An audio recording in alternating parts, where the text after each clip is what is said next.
¿Qué tal? ¿Cómo están? Son las 13:44 minutos. Hoy abrimos Atlántico Noticias, edición del lunes 7 de junio, con un hito que se marca en el proceso de desescalada en España. Desde hoy, los viajeros que acrediten estar vacunados con la pauta completa ya pueden entrar en nuestro país.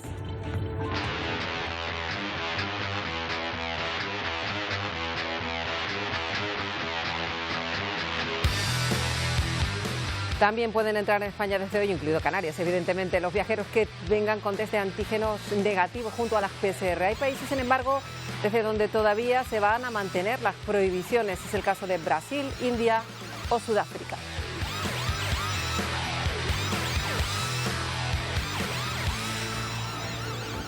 Bueno, y esto es una pequeña dosis de esperanza para el turismo tras el jarro de agua fría que supuso la decisión de Reino Unido de la semana pasada de mantener a Canarias, a España en general, en la lista de destinos a cuya vuelta hay que hacer cuarentena. A partir de hoy, Miguel, puede haber más movimiento en los aeropuertos.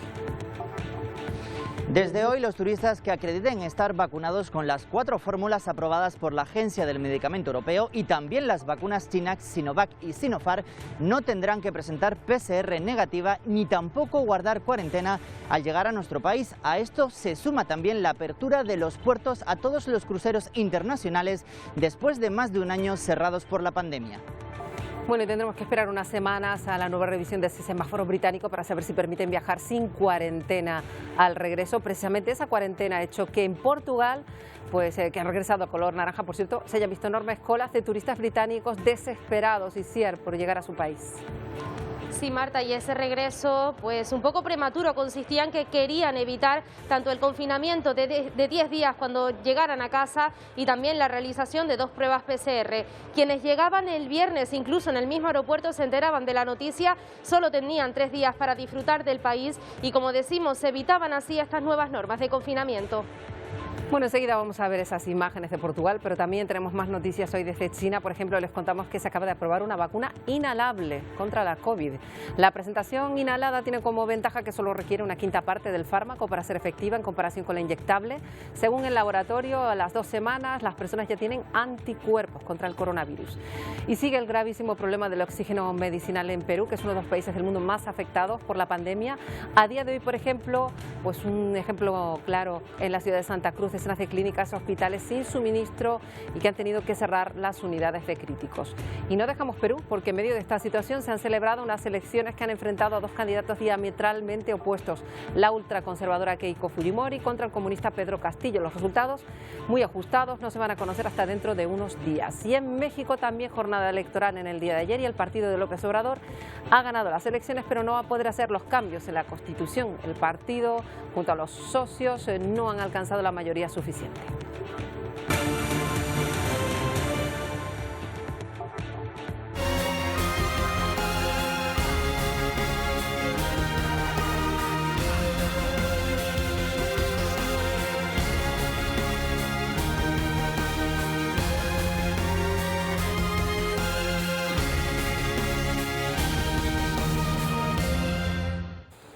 Bueno, vamos ya con la noticia del día, porque desde hoy ya saben los viajeros de la zona Schengen que entren en España van a poder hacerlo, entrar presentando el certificado de vacunas, también otros requisitos, por ejemplo, una prueba negativa de COVID. Miguel.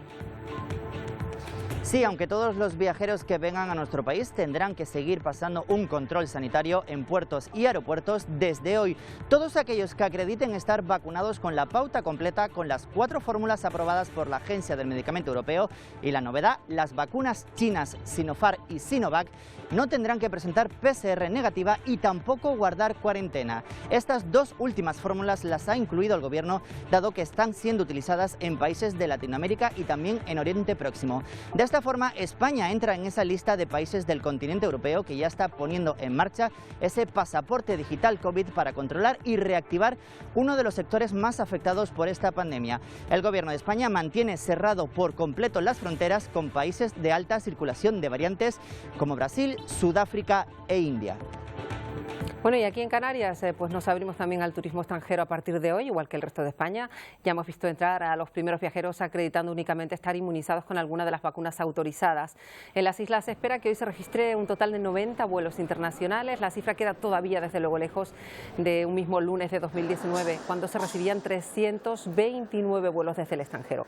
Y ahora solo queda, ya decíamos, que vuelvan los británicos. De hecho, el gobierno de Canarias sigue insistiendo en su petición a Londres para que valore a las islas al margen del resto de España.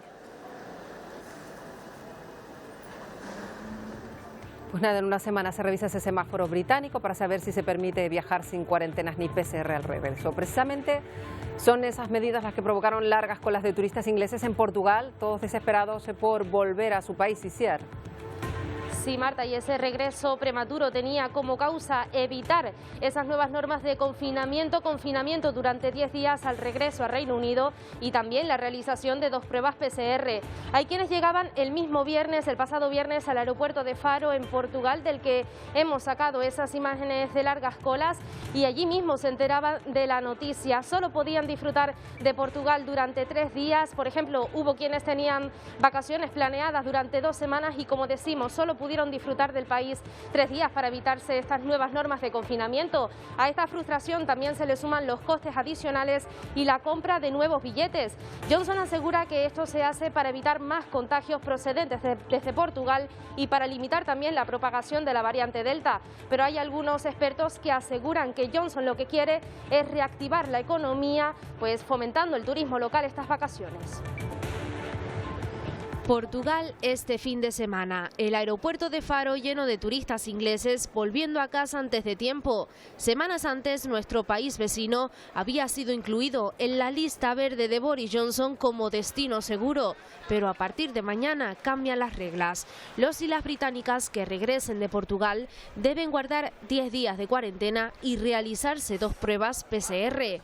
Visitantes que habían estado disfrutando del sol y la arena del Algarve para tener que dejarlo todo antes de lo esperado. Hemos esperado mucho para venir de vacaciones y luego las terminamos 3 días antes para regresar, porque no podemos ponernos en cuarentena 10 días. Hemos asumido todos los costes adicionales y tuvimos que pagar nuevos vuelos. Tenemos que trabajar desde casa y estar en cuarentena 10 días. Un duro golpe al turismo que con esperanzas miraba a la población británica como un empuje a la reactivación poco a poco del sector, que ahora se enfrenta a un gran número de cancelaciones. Según Gran Bretaña, Portugal no es seguro por el aumento del número de casos de COVID y el riesgo que representan las variantes en territorio inglés.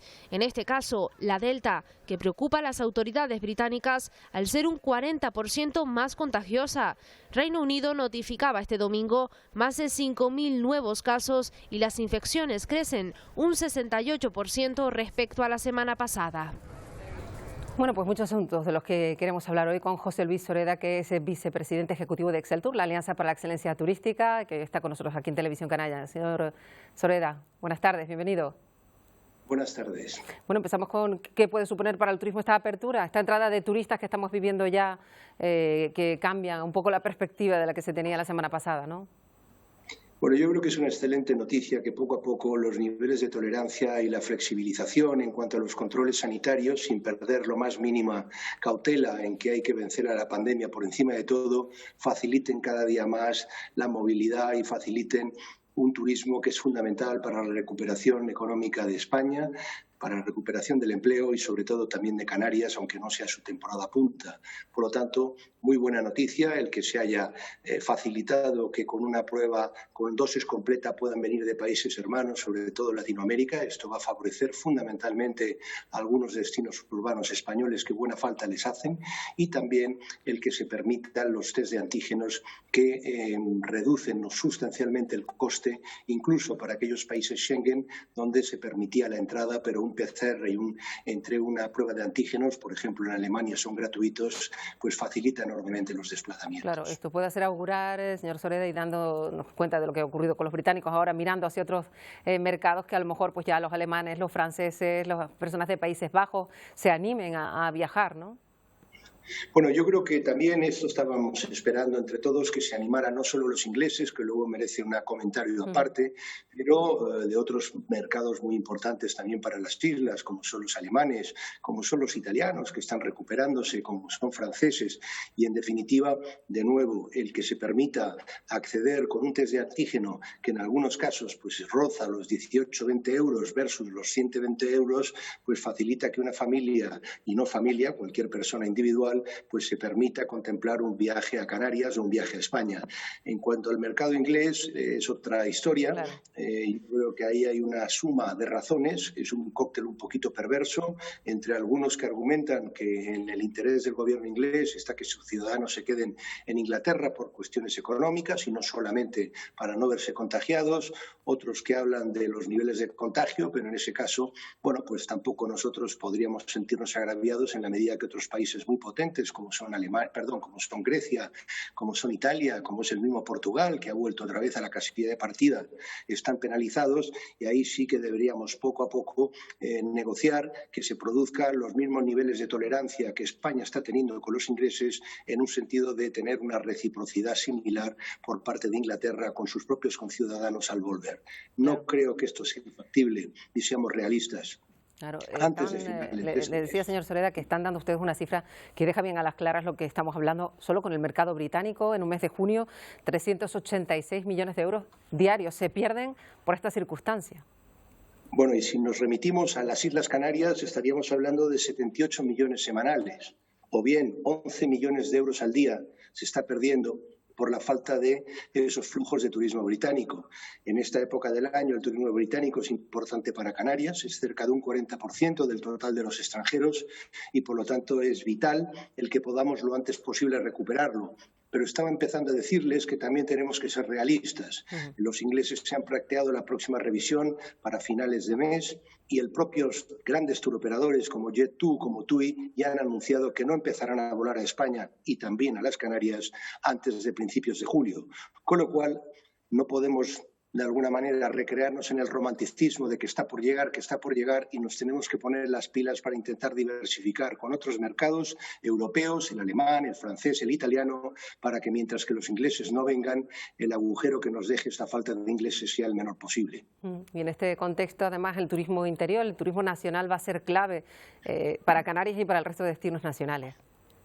Sí, creo que también esta es otra muy buena medida, porque también se producía una discriminación. Yo debo decirle lo mismo como español, pues la verdad, el que tuviera que venir con un PCR a Canarias era una limitante, en la medida que ahora se puede acceder con un antígeno, o aquellos que hayan disfrutado de unas pruebas de vacunación completa también puedan ir sin mayor requisito. Creo que augura para esta... Bueno, se nos ha cortado el sonido de la entrevista que estábamos manteniendo con el señor Soleda, que es el vicepresidente de Exceltur y que nos estaba dando pues los datos de lo que supone pues a partir de ahora lo que nos queda por delante, ese turismo nacional que va a ser la clave para la recuperación. Le agradecemos en cualquier caso que haya estado con nosotros y hasta una próxima ocasión. Vamos a continuar hablando de la prohibición de los cruceros internacionales en España, que se levanta también a partir de hoy. La medida implantada desde hace más de 2 años por la pandemia se levanta, por tanto. La respuesta de las navieras pues no se ha hecho esperar. Ya muchas incluyen a los puertos españoles en sus itinerarios, por ejemplo, por el Mediterráneo este verano, pero la medida viene acompañada de algunas restricciones, como que no se puede superar el 75% del aforo máximo de los barcos, horarios diferentes para comidas, embarque y desembarque y la obligatoriedad de tener PCR o antígenos negativos antes de embarcar. En teoría, claro que nos beneficiaría, ¿no? Habría que ver en la práctica realmente si vienen o no vienen. Que llegue la gente para atenderlos como se merecen. Tanto la gente de aquí como la gente de Barcelona, como la gente que venga a la Rambla, será bien atendida. No, si realmente viene turistas presencialmente y no es como lo están denominando en grupo burbuja y que no pueden pasear libremente, nos benefician. Bueno, y sigue el desacuerdo entre muchas comunidades autónomas y el Ministerio de Sanidad, porque muchas regiones no aceptan, ya saben, los acuerdos adoptados por el Consejo Interterritorial de Sanidad. Ya han impuesto sus propias medidas, desoyendo directamente las advertencias del Ministerio. Así lucía anoche el interior de bares y restaurantes en San Sebastián, que de acuerdo a las nuevas restricciones de aforo y horarios en función de la incidencia de COVID, deberían haber cerrado. Euskadi permanece en nivel de alerta 3, según el semáforo de sanidad, por lo que solo podía abrir terrazas con una ocupación del 75% y un máximo de 6 personas por mesa. Para nosotros ahora mismo cerrar el interior nos parte. No queda nada para que nos vacunen a todos, pues eso aguantar un poco más. Los números no dan. La hostelería tiene que vivir, pero la salud también es importante. El gobierno vasco ha reiterado que las medidas preventivas que aprobó el pasado lunes siguen en vigor pese a lo acordado en el Consejo Interterritorial. Galicia continuará por el momento con su hoja de ruta mientras sus servicios jurídicos determinan si la norma es o no vinculante. Andalucía ha advertido al gobierno que no cuenten con ellos para dar el golpe de gracia a la hostelería. Madrid insiste en que el Ejecutivo está invadiendo las competencias autonómicas y ha anunciado que recurrirá a estas medidas ante la Audiencia Nacional. No son obligatorias cuando no hay unanimidad, cuando hay votos en contra y que consideramos que es ilegal. La decisión de poner en marcha las nuevas restricciones salió adelante en el Consejo Interterritorial con el voto en contra de Madrid, Galicia, Murcia, Andalucía y Cataluña y la abstención de Castilla y León. Euskadi no participó en el debate. Bueno, la vacunación es clave para salir de la crisis y en estos momentos casi el 22% de la población diana está inmunizada aquí en Canarias, aunque se espera llegar al 70% en apenas 2 meses. Lo ha confirmado hoy el presidente de Canarias, Ángel Víctor Torres, que va a proponer, por cierto, al Ministerio de Sanidad vacunar a los niños mayores de 12 años antes de que comience el curso escolar. La Asociación Canaria de Pediatría está de acuerdo, aunque recomienda que se comience con los niños que tengan trastornos neurológicos, enfermedades crónicas o que sean grandes dependientes. Eso, aquí en Canarias y en Israel ya han vacunado al 55% de la población, han eliminado restricciones como el distanciamiento o el uso de la mascarilla y ahora avanzan en su vacunación pues también para los niños, para los adolescentes entre 12 y 15 años. Y eso a pesar de que la semana pasada el Ministerio de Salud anunciaba que habían encontrado casos de inflamación cardíaca, sobre todo en hombres jóvenes que habían recibido la vacuna de Pfizer. Pero la vacunación en este tramo está siendo bien acogida por padres y menores y son miles las citas concertadas, como es el caso de este centro de salud. Y China ha aprobado una vacuna inhalable contra la COVID-19, menos pinchazos. El antígeno desarrollado por el laboratorio CanSino es apto para personas sanas que no estén embarazadas, eso sí, en el rango de edad de entre 2 a 49 años. La presentación inhalable tiene como ventaja que solo requiere una quinta parte del fármaco en comparación con la que se inyecta. Y dice el laboratorio que a las 2 semanas las personas desarrollan ya el anticuerpo. Chen Wei, investigadora de la Academia de Ciencias Militares, anunció el jueves que la vacuna contra la COVID-19 inhalable nebulizada, desarrollada por su grupo investigador, ha sido aprobada por la Administración de Alimentos y Medicamentos de China para ensayos clínicos ampliados y ahora está solicitando un uso de emergencia. Según Chen, la vacuna inhalable nebulizada solo necesita una quinta parte de la dosis de una vacuna inyectable y no necesita ser embotellada. Además de la inmunidad humoral y celular creada por la vacuna inyectable, la vacuna inhalable también puede formar una inmunidad mucosa. Si la vacuna se inhala a través de aerosol, puede formar una inmunidad mucosa. Estas 3 inmunizaciones combinadas se consideran actualmente como el mejor estado alcanzado por una vacuna contra la COVID-19. Este nuevo tipo de vacuna se atomiza en partículas diminutas mediante un nebulizador que ingresa al tracto respiratorio y los pulmones a través de la inhalación respiratoria. En cuanto al impacto de la mutación del virus sobre la eficacia de la vacuna, Chen dijo que están llevando a cabo investigaciones con otras cepas con la esperanza de mejorar la inmunidad de la misma. Y fíjense la situación límite que se vive en la ciudad boliviana de Santa Cruz. Prácticamente todas las clínicas y centros hospitalarios de esta ciudad están en emergencia porque les falta oxígeno medicinal. Algunas han tenido directamente que cerrar las unidades de cuidados intensivos y todas están saturadas de pacientes COVID. La falta de oxígeno en el departamento y el país está obligando a las clínicas a cerrar. De las 37 que hay en todo Santa Cruz, 5 ya han suspendido la atención en terapia intensiva.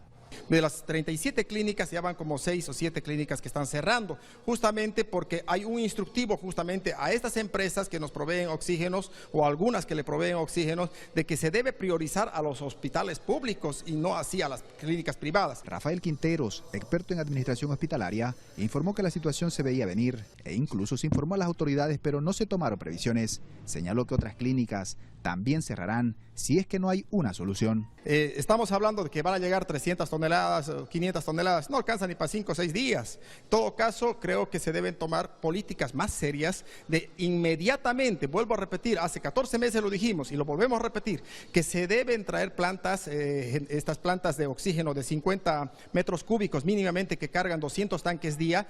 La emergencia ha sido declarada por los dueños de clínicas. Solo se atienden pacientes ambulatorios y especialidades que no presentan mayor complicación. Bueno, en plena crisis diplomática entre España y Marruecos, el país alauí ha comunicado que este año no va a haber operación Paso del Estrecho. Los ciudadanos marroquíes que quieran volver a su país lo tienen que hacer a través de los puertos de Marsella o Génova. Marruecos justifica la medida para, dice, evitar un repunte de la COVID. El gobierno de Marruecos ha excluido los puertos españoles de las travesías marítimas este verano. Se suspende así la operación Paso del Estrecho. Según un comunicado, el retorno de los inmigrantes marroquíes será exclusivamente desde los puertos de tránsito de Marsella y Génova. Los pasajeros de estos barcos deberán presentar un test PCR antes de embarcar y realizar otro a bordo.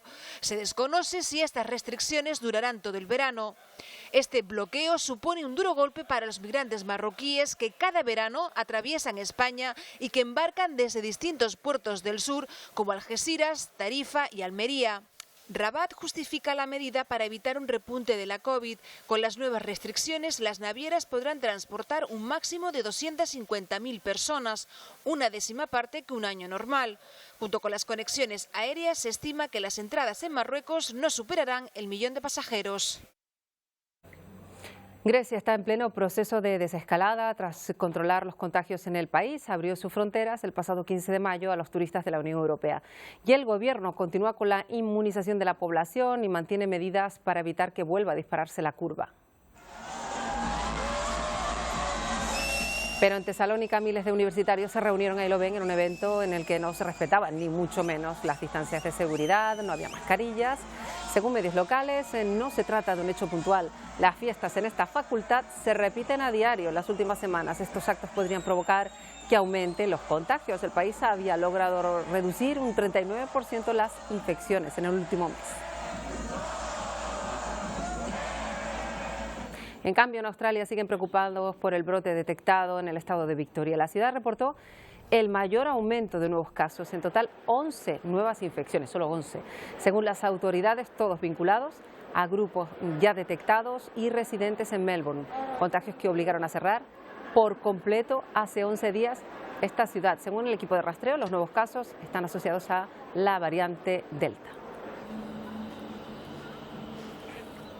Y muchos sectores han sufrido y siguen sufriendo importantes pérdidas debido a las restricciones, a las medidas sanitarias, a la desconfianza de la población. En Tailandia, el sector del taxi quiere recuperar la confianza precisamente y por eso hay un taxista que ha decidido informar a sus clientes de que está vacunado, ahí lo ven, muchos lo están imitando, lo hacen en 3 idiomas para atraer a los turistas. Antes de la pandemia este conductor ganaba unos 2.000 euros al mes, ahora no supera los 350. Asegura que este letrero luminoso que dice que está vacunado pues aumenta la confianza y además genera conversación.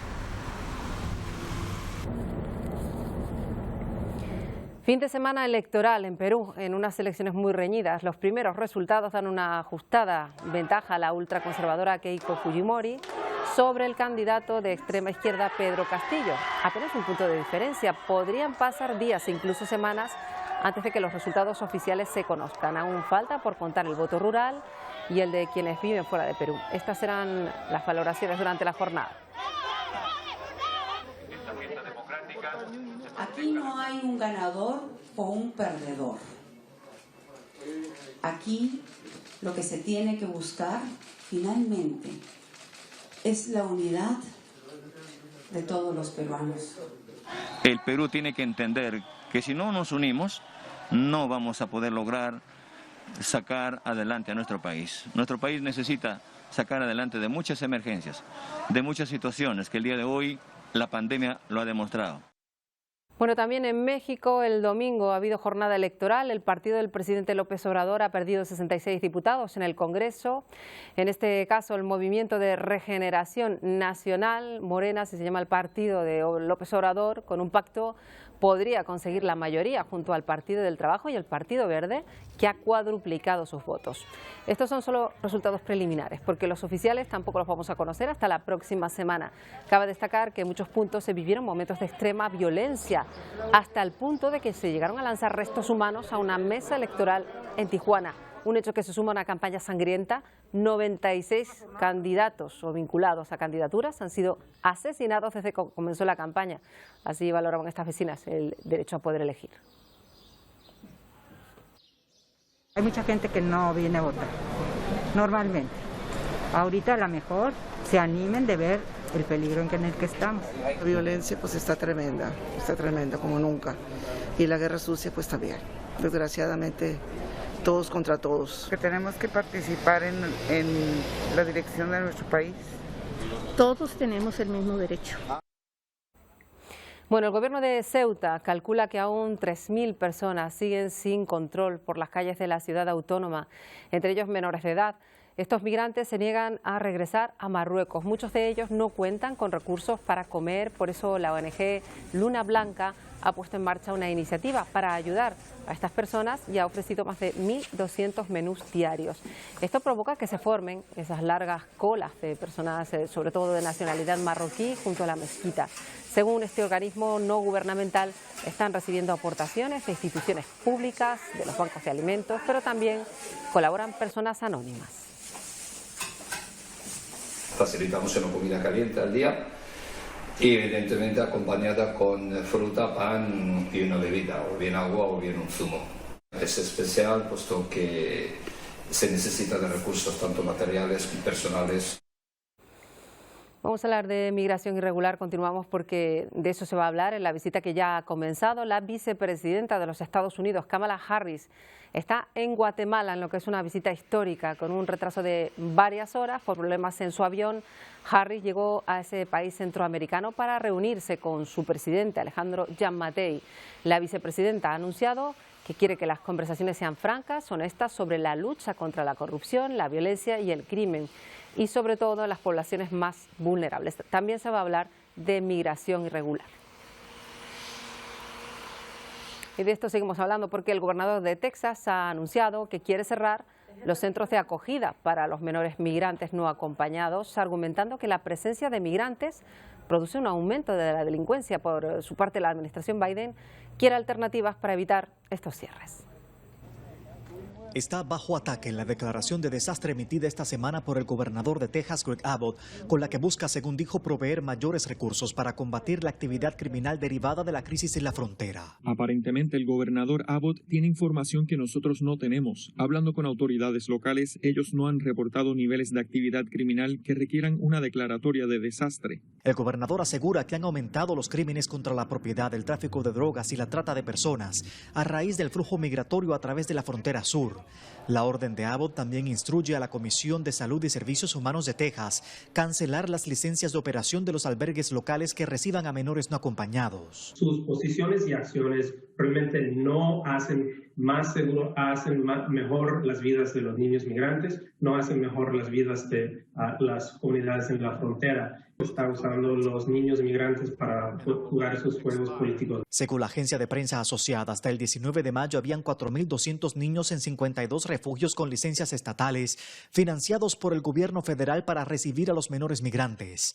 La administración Biden retará la orden del gobernador. Estamos evaluando la directiva de Texas con respecto a las instalaciones con licencia que brindan atención a niños no acompañados y no tenemos la intención de cerrar ninguna instalación como resultado de la orden. Según la orden del gobernador, los albergues en cuestión deberán cesar funciones el 30 de agosto.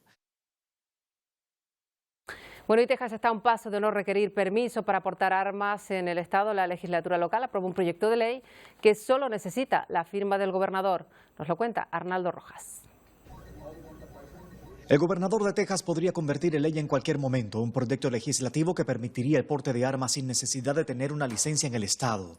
La medida, que fue aprobada con el respaldo de un puñado de legisladores demócratas, convertiría a Texas en el estado más grande de la nación en contar con las leyes más permisivas en el tema de las armas. Debemos de tener el derecho para poder defendernos, que igual el criminal nunca va a pedir permiso al gobierno para ser criminal. El proyecto de ley permitiría a mayores de 21 años portar armas de fuego en público sin una licencia, lo que elimina la verificación de antecedentes criminales y el curso de capacitación que eran obligatorios para obtener el permiso. Para manejar un auto se necesita una licencia y ya sabemos que un auto, si no lo sabes usar correctamente, puede hacer mucho daño.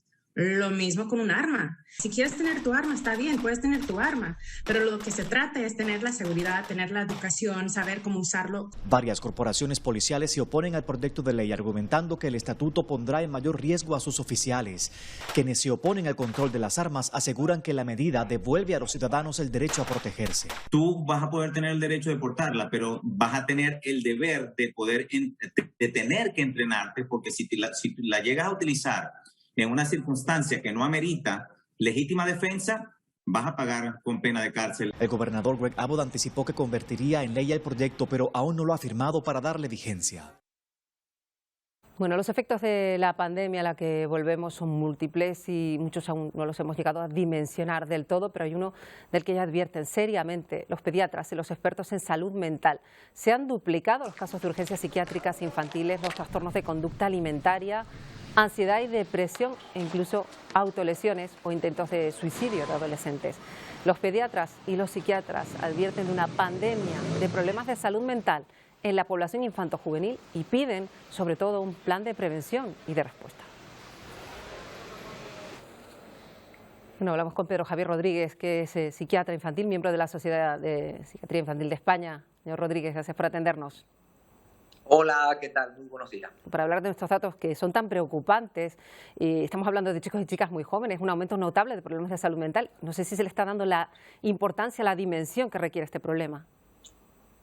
Pues sí, curiosamente, en el transcurso de la pandemia, probablemente los niños y los adolescentes resistieron mucho mejor que nosotros el terrible confinamiento. Sin embargo, después de octubre, coincidente con el inicio de la actividad escolar normal y sobre todo a lo largo de estos últimos meses, después del inicio del año, hemos observado un incremento muy importante al triple o al cuádruple de la prevalencia de la frecuencia de los trastornos mentales, emocionales y del comportamiento en niños y especialmente en adolescentes. Y esto nos llena de preocupación porque, claro, el establecer un adecuado sistema de modulación emocional en los adolescentes, no podemos olvidar que es, digamos, el establecimiento de un adecuado sistema de modulación emocional de cara a la etapa adulta. Claro, porque estamos hablando evidentemente de lo que van a ser los adultos del futuro, valga pues la perullada, por así decirlo. Es verdad que son personas que pueden tener serios problemas si no se ataja ahora, si no se les atiende ahora, ¿no? Hemos observado que se ha incrementado notablemente sobre todo las dificultades emocionales. Hemos visto problemas relacionados con la ansiedad, problemas de obsesividad, depresiones, aumento de las ideas de suicidio, que nos preocupa mucho. No podemos olvidar que ahora mismo estamos hablando ya que en nuestro país el suicidio es la primera causa de muerte no natural en los adolescentes. Entonces, yo creo que tenemos que intentar ponernos las pilas en este asunto para que podamos responder a las necesidades sociales que estamos viendo ahora mismo, ¿no? Es verdad que siempre que hablamos de salud mental y cuando no había pandemia y cuando no había tantos problemas, siempre se señalaba que estaba la última de la cola, que no se daba la dimensión que se requería. El problema con los adultos, ahora con los jóvenes y en medio de una pandemia con un sistema de salud tensionado, ¿se puede atender como se debe hacer algo al respecto de forma urgente, ¿no? Estamos, la verdad, que bastante colapsados. Intentamos sacar para adelante a nuestras familias como siempre hemos hecho, pero sí es verdad que se nota que la limitación y nuestros servicios en precario que teníamos pues previos al inicio de la pandemia pues ahora se está haciendo notar, ¿no? Y bueno, ahora mismo hay un movimiento en toda España, por ejemplo, para que se cree la especialidad de salud mental de la infancia y la adolescencia, de psiquiatría infanto-juvenil, que ahora mismo ni siquiera existe, es el único país de Europa que no lo tiene, y esto nos ha cogido un poco a contrapié, ¿no? Tenemos que intentar por todos los medios posibles planificar qué va a ser, sobre todo porque ahora quizás en el verano tenemos unos meses de tregua. ¿Qué vamos a hacer de cara, sobre todo, al inicio del próximo curso académico y, sobre todo, qué vamos a hacer con los adolescentes? Ha llamado la atención también el aumento de trastornos de la alimentación en chicas, en casos de autolesiones que tienen también pues, que ver con la expresión del malestar, ¿no? Este tipo de actitudes. También se ha visto un aumento en estos casos en particular. Claro, tenemos que valorar primero que estamos hablando de una población adolescente donde tiene ciertos factores de vulnerabilidad, o sea que ya de por sí hay un porcentaje de chicas y chicos que ya antes de la pandemia tenían ciertos factores o peculiaridades psicológicas que han hecho que al llegar la pandemia, claro, ponen la tele, hay 30.000 muertos, no toques esto, ponte la mascarilla, no salgas, no te reúnas, en una época donde eso se nota mucho, ¿no? Entonces, cualquier sintomatología expresada que tiene que ver con esa vulnerabilidad propia de la adolescencia ahora se va a notar mucho más. Entonces, estamos viendo mucha sintomatología, por ejemplo, psicosomática, dolores de cabeza, dolores de barriga. Estamos viendo muchísimos trastornos en el sueño, insomnio, interrupciones a la hora de dormir. Estamos viendo muchísimas alteraciones en el comportamiento alimentario. Se han incrementado las restricciones, las anorexias, al igual que también se ha incrementado la tendencia a los atracones impulsivos. Entonces, todo eso lo que hace es añadir más leña al fuego. Claro, y si ya de por sí la sociedad estamos en un nivel de ansiedad, un 10, un 15% superior, imagínense lo que esto puede suponer en los adolescentes, ¿no? Pues un asunto del que hacer seguimiento, desde luego. Le agradecemos muchísimo al doctor Rodríguez que nos haya acompañado hoy para hablar de este asunto tan preocupante. Gracias. Pues muchas gracias a nuestra televisión por la ayuda que siempre nos da. Gracias. Bueno, vamos a cambiar completamente de asunto para hablarles de una empresa muy particular. Se llama Flora Growth, es una empresa de cannabis que lleva una ex Miss Universo de Colombia, Paulina Vega. Es una empresa que ya está en la Bolsa de Valores de Nueva York, a poco menos de un mes de su ingreso en el Nasdaq. Los propietarios prevén un futuro brillante para esta iniciativa.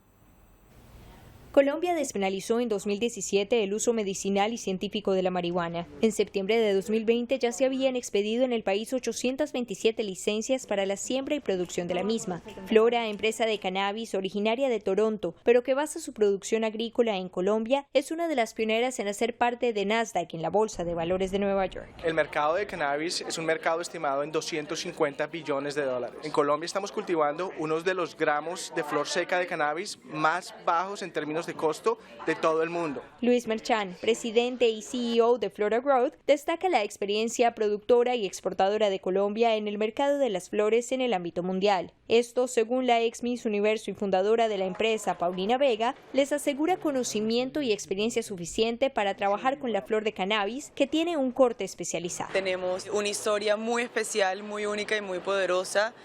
Teniendo un cultivo de CBD en Colombia, teniendo nuestro propio laboratorio y teniendo todas estas herramientas para poder desarrollar productos de muy alta calidad. La acción de Flora, nombre que recibe la compañía, entró a ser parte de Nasdaq en un valor de $5 el pasado 11 de mayo. Y aunque ha tenido algunas bajas en su precio, su inversionista confía en que la empresa tiene un futuro próspero. El cannabis es una flor y para que la flor crezca perfectamente se necesita viento perfecto, buena tierra, buen sol, buena agua, todo eso está disponible a 20 grados del Ecuador. Colombia tiene mucha ciencia, mucha historia sobre cannabis. Y por ello se ha convertido en la primera empresa colombiana con su propio IPO, oferta pública inicial en Nasdaq. Bueno, vamos a mirar a Canadá porque allí siguen las reacciones al descubrimiento de los restos de casi 200 niños en una escuela residencial india en Kamloops. El primer ministro canadiense mira para la Iglesia Católica y asegura que debe asumir su responsabilidad. Miles de ciudadanos han salido a las calles de Toronto para pedir más acciones por parte del gobierno de Justin Trudeau contra este genocidio que fue reconocido ya hace unos años. El hallazgo de los restos de indígenas, de niños, está reabriendo esas viejas heridas en el país sobre la falta de información y sobre la responsabilidad que tuvo el sistema escolar residencial, que llegó a separar durante décadas a la fuerza niños indios de sus familias para convertirlos en esos internados católicos. Tragedia en Pakistán, 30 personas murieron después de que 2 trenes chocaran en la zona sur. Aún quedan personas atrapadas en los vagones, hay compartimentos completamente destrozados y los equipos de rescate esperan que el número de víctimas aumente. Ocurrió cuando uno de los trenes descarriló y cayó en otra vía, provocando ese choque. En los trenes viajaban unas 900 personas. Bueno, hemos llegado ya al final del programa, vamos a irnos y lo hacemos como siempre con música, con la música de un viejo rockero. Cumple hoy 77 años y lo hace más activo que nunca. Año 20 del tercer milenio, una pandemia confinó a la humanidad. Pues ahí lo ven, Miguel Ríos, que lleva desde 1962 grabando y cantando. Hoy cumpleaños y va a dar concierto. Así que nos vamos con uno de sus últimos temas, que habla del impacto de la pandemia, la estirpe de Caín. En nada, Telenoticias Primera Edición, con Isabel Baeza y Paco Luis Quintana. Hasta mañana.